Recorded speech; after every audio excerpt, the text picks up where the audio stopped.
Hello, everyone. Patricia Calkins here. Welcome to the 7th week of Decoding Cultures. We're nearly to the end. You've only got 1 week after this, and then you will all have successfully finished this course. I know you've been working hard. This past week, there was a lot for you to process since we were looking both at value orientation theory and at Hofstede's 6 cultural dimensions. The point of all of this was for us to be able to see that human culture can be compared on the basis of different criteria for similarities and differences. The point of your PowerPoint presentation in your groups was so that everybody in your group could become a little more knowledgeable about all of the variation that is available in culture, even if we can describe culture in terms of 5 values of value orientation theory, or 6 dimensions in the terms of Hofstede. This week, we are turning more towards the idea of immigration and acculturation. Immigration is a huge topic in politics right now, and it's something that we need to talk about. We're going to be talking about it in terms of culture. The question is, when immigrants arrive in a new country, what are the processes that they go through in order to be able to function in that society?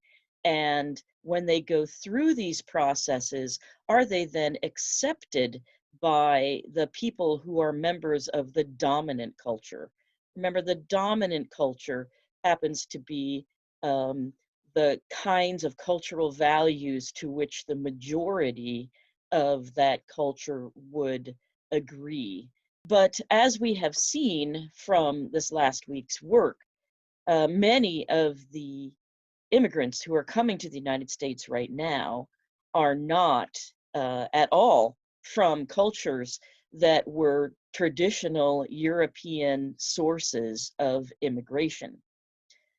So the process that these new immigrants have to go through in order to understand the culture that they are coming to is much more difficult than those of us whose ancestors may have come from Europe will have had to go through. The process that they undergo, immigrants undergo, in order to um, get to know and function in the society is called acculturation. I did not have to go through acculturation for US culture because I am a native of US culture. I was born here and did not have a different native culture while I was learning about US culture. Therefore, I went through enculturation. This is what happens when a baby is born into a culture. With acculturation, there are many different problems. To begin with, you have grown up with a certain set of values, and now the dominant culture is telling you that you should value a different set of values. What happens if there is a conflict between the values that you grew up with and have always valued and the values of the culture to which you moved? As we have seen in the case of language shift, where it took 3 generations for there to be full fluency of the descendants of the original immigrants in the native language of the dominant culture, the same happens in learning the new culture.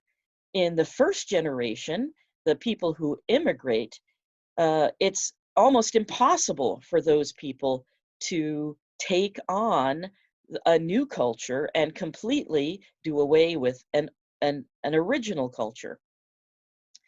In the second generation, this group is generally much like the bilingual. able to function in both cultures more or less harmoniously, but also perhaps with difficulty.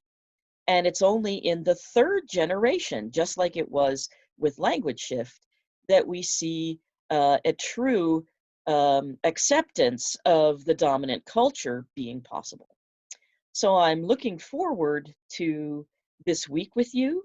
I thank you for your hard work, and we will talk to you soon. Goodbye.